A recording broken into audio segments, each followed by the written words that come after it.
Hello friends, I am Karan Kumar Arya. This is Power Sharing Chapter Part Second. यदि आपने part one ना देखा हो तो जीनियस करण क्लासेस में आपको पार्ट वन दिख जाएगा। अगर आपको ये वीडियो पसंद आती है तो please like subscribe and share it. तो let start the chapter power sharing part two. So first topic is why power sharing is desirable. जो पावर शेयरिंग है वो क्यों ज़रूरतमंद है हमारे लिए। तो इसके दो रीज़न को हमको पढ़ने हैं, एक है मोरल रीज़न और सेकंड है प्रूडेंशियल रीज़न। तो मोरल रीज़न क्या कहता है, जो पावर शेयरिंग है ना वो आत्मा है हमारी डेमोक्रेसी की दोस्तों, ठीक है। और ये तो हो गया कि क्या प्रूडेंशियल नहीं मोरल रीज़न। अब हम बात करते हैं प्रूडेंशियल रीज़न की। जो प्रूडेंशियल रीज़न है वो क्या करता है, जो पॉसिबिलिटी है ना लड़ाई होने की उसको कम करता है। और एक अच्छा रास्ता है, पावर शेयरिंग एक अच्छा रास्ता है जो पॉलिटिकल का बैलेंस बना के रखता है कंट्री में। और एक एग्जांपल से समझाता हूँ मैं। जो सिन्हाला स्पीकर्स थे ना श्रीलंका में, जो हमने प्रीवियस पार्ट में पढ़ा है पावर शेयरिंग के, तो वो क्या करते थे ना, उन्होंने लॉ पास करा और फिर इसके बाद सिविल वॉर हुई। तो सिर्फ माइनॉरिटी कम्युनिटी को क्या हुआ, नुकसान नहीं हुआ, टायरनी मेजोरिटी कम्युनिटी को भी हुआ। तो यहाँ पर ये लिखा गया है कि मेजोरिटी कम्युनिटी अगर ऑप्रेस करती है माइनॉरिटी को तो उसमें सिर्फ माइनॉरिटी को ही नहीं रोना पड़ेगा, मेजोरिटी को भी रोना पड़ेगा। तो यही क्या है, प्रूडेंशियल रीज़न है। तो अब समझ में आ गया होगा दोस्तों कि पावर शेयरिंग हमारे लिए डिज़ायरेबल क्यों है। अब नेक्स्ट टॉपिक है फॉर्म्स ऑफ पावर शेयरिंग। अब देखिए दोस्तों, जहाँ पर एक व्यक्ति होता है, एक व्यक्ति से अनेक व्यक्तियों में जब पावर को शेयर किया जाता है तो इसे ही हम डेमोक्रेसी कहते हैं दोस्तों। अब फॉर्म्स ऑफ पावर शेयरिंग पढ़ते हैं। पहला है among different organs of government. As we know that जो गवर्नमेंट के ऑर्गन्स होते हैं just like legislatures, executive, judiciary. Legislatures में कौन आती है, लोकसभा, राज्यसभा। एग्जीक्यूटिव में सारे मिनिस्टर्स आते हैं और पुलिसमैन्स। जुडिशरी में ऑल कोर्ट्स। तो इसे हम क्या कहते हैं, horizontal distribution of power sharing कहते हैं। क्यों कहते हैं, क्योंकि इसमें जो पावर्स है ना लेजिस्लेचर, एग्जीक्यूटिव, जुडिशरी की, वो क्या है, सेम है, लेकिन सबको अलग अलग पावर्स दिए, अलग अलग काम दिए हैं। और क्या है, और ऐसा नहीं है कि किसी के भी पास अनलिमिटेड पावर है दूसरे से ज़्यादा। हर एक ऑर्गन दूसरे ऑर्गन को चेक करता है। कैसे चेक करता है मैं आपको बताता हूँ। जो एग्जीक्यूटिव है ना, एग्जीक्यूटिव, जैसे कि यहाँ पर लिखा है सिमिलरली ऑल दो जजेस are appointed by the executive.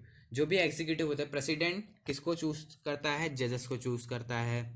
और फिर जो जजेस होते हैं, जो जजेस होते हैं वो क्या करते हैं, वो पूरे कानून को देखते हैं। और कानून कौन बनाता है, लेजिस्लेचर्स बनाते हैं। समझ में आ रहा है ना। तो ठीक हो गया। तो ये क्या है, check and balance, check and balance system भी कह सकते हैं आप किसको, among different organs of government के पावर शेयरिंग के फॉर्म को। ठीक हो गया। अब दूसरा फॉर्म ऑफ पावर शेयरिंग आता है among government of different levels. दोस्तों लेवल्स याद रखिए। जैसे कि इसमें क्या होता है, सेंट्रल गवर्नमेंट है जो सबसे बड़ी होती है, जो हमारी दिल्ली में है। फिर स्टेट गवर्नमेंट, अपनी अपनी स्टेट की गवर्नमेंट होती है। फिर लोकल गवर्नमेंट होती है। इसमें टू और मोर टायर्स ऑफ गवर्नमेंट होते हैं। टू या मोर टायर से आपका समझौता क्या है कि सेंट्रल या स्टेट या लोकल गवर्नमेंट, दो भी होगा तो भी चलेगा। तो ये किसको प्रमोट करता है, फेडरलिज्म को प्रमोट करता है। ये क्या है, एक vertical form of power sharing है। अब सोशल ग्रुप में बात करते हैं। जैसे कि कम्युनिटी गवर्नमेंट थी ना, कहाँ, बेल्जियम में। वो क्या था, एक अच्छा सा एग्जाम्पल था अमंग डिफरेंट सोशल ग्रुप। क्यों, क्योंकि उसमें कम्युनिटी गवर्नमेंट को क्या दिया था, उन्होंने हक दिया, क्या हक दिया था, पावर दी थी कि आप एजुकेशनल से संबंधित, आप कल्चरल से संबंधित, आप लैंग्वेज से संबंधित रिलेटेड इशू को संभालेंगे। तो फॉर्म्स ऑफ पावर शेयरिंग ही तो होता है। और इसमें क्या करा जाता है कि वीकर सेक्शन को रिजर्वेशन दिया जाता है, पार्लियामेंट में कॉन्स्टिट्यूंसीज दी जाती है, रिजर्व कॉन्स्टिट्यूंसीज। तो ये क्या हो गया, अमंग डिफरेंट सोशल ग्रुप्स में पावर को शेयर करना। अब बात करते हैं power sharing, political parties, pressure groups and movement. जो डेमोक्रेसीज में जो सिटीजन्स होते हैं उनको क्या होता है, पूरी फ्रीडम होती है कि वो अपना कंटेंडर चूज़ कर सके सत्ता में आने के लिए। जो कंपटीशन होता है election, it is a competition of politics party. वो क्या होता है, एक के हाथ में ही रहती है, कभी किसी के, कोई किस साल कोई जीत जाता है, किसी साल कोई जीत जाता है। इस साल बीजेपी जीती, अगले साल क्या बात, कांग्रेस भी जीत सकती है। तो in the long run power sharing among different political party, तो क्या रिप्रेजेंट करता है वो, अलग अलग आइडियोलॉजीज प्रेजेंट करता है, सोशल ग्रुप प्रेजेंट करता है। और कभी कभी डायरेक्ट भी हो जाती है ना। पावर शेयरिंग कैसे होती है डायरेक्ट, जब दो या दो से ज़्यादा पार्टीज एक अलायंस पार्टी बनाते हैं और लड़ते हैं इलेक्शन। यदि जो उनका अलायंस है वो इलेक्टेड मतलब चुना जाता है, तो वो कोलिशन गवर्नमेंट बनाते हैं और फिर पावर शेयरिंग करते हैं। कोलिशन गवर्नमेंट कैसे, जैसे कि टू पार्टीज है, एक पार्टी ने 100 वोट्स जीते हैं लोकसभा में, एक पार्टी ने 200, तो दोनों कोलिशन गवर्नमेंट बना के अपनी सरकार बनाएंगे, जिसे हम गठबंधन सरकार कहते हैं। और फिर कहेगा कि इससे हमारा होम मिनिस्टर जाएगा, इससे आप अपना कोई और मिनिस्टर रख लेना।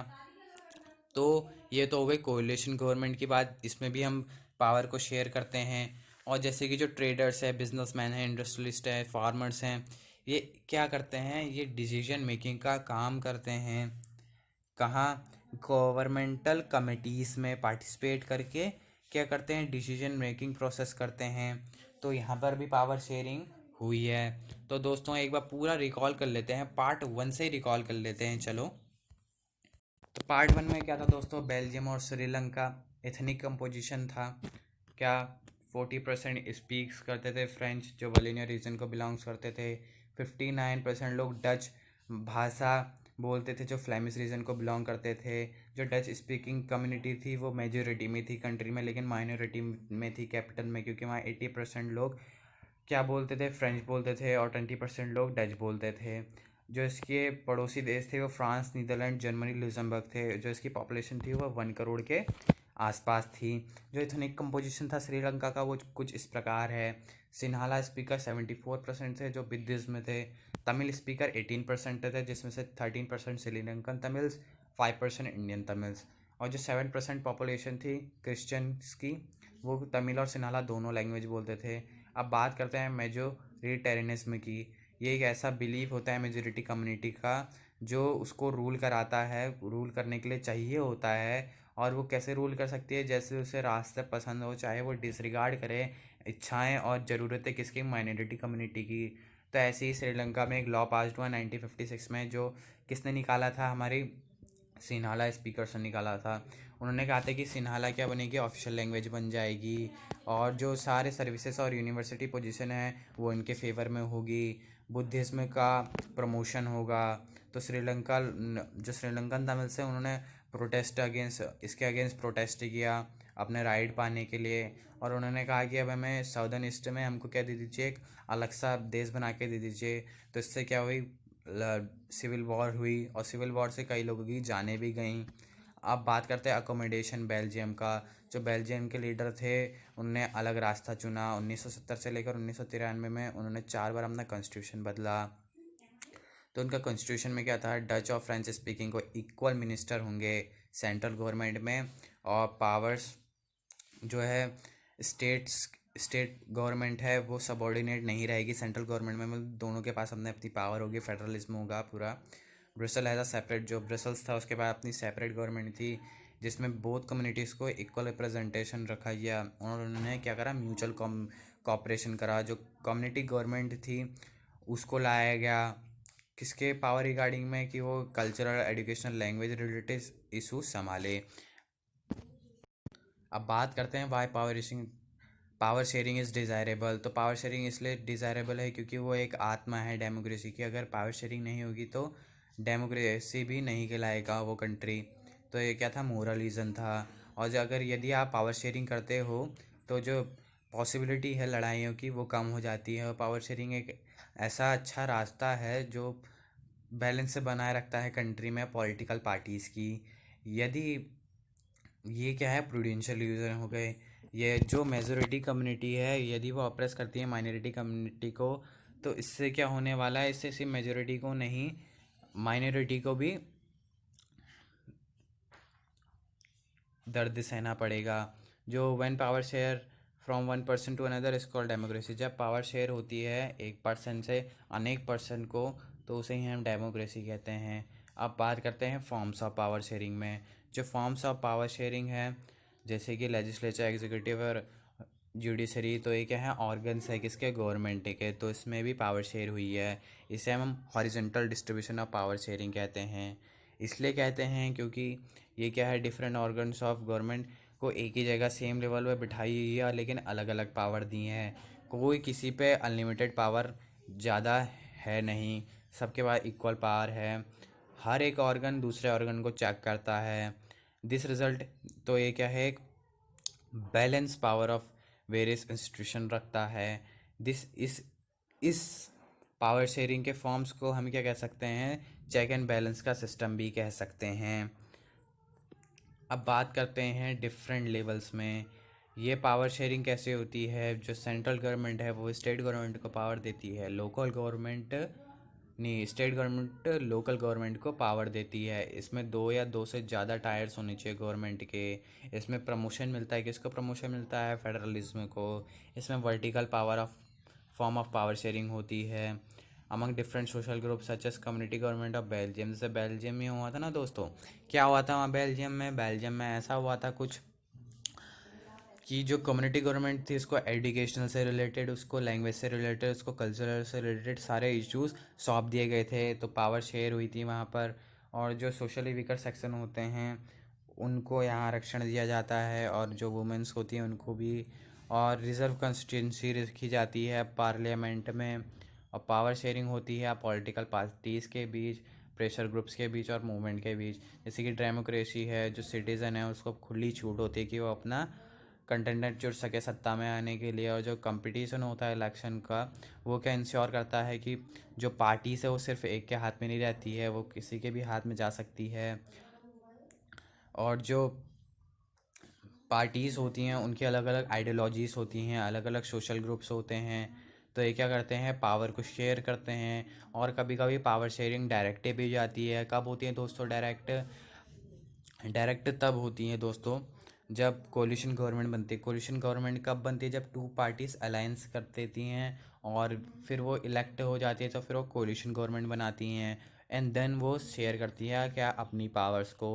और जो ट्रेडर्स हैं, बिजनेसमैन हैं, इंडस्ट्रियलिस्ट हैं, जो बड़े बड़े लोग होते हैं, वो भी क्या करते हैं, गवर्नमेंटल कमिटीज़ में इन्फ्लुएंस होके वहाँ पार्टिसिपेट करते हैं और अपना डिसीजन मेकिंग करते हैं। तो thank you for hearing this chapter complete of power sharing. Be happy and be safe. तो दोस्तों ये चैप्टर कंप्लीट हो चुका है। If you like this video so please subscribe it and share it.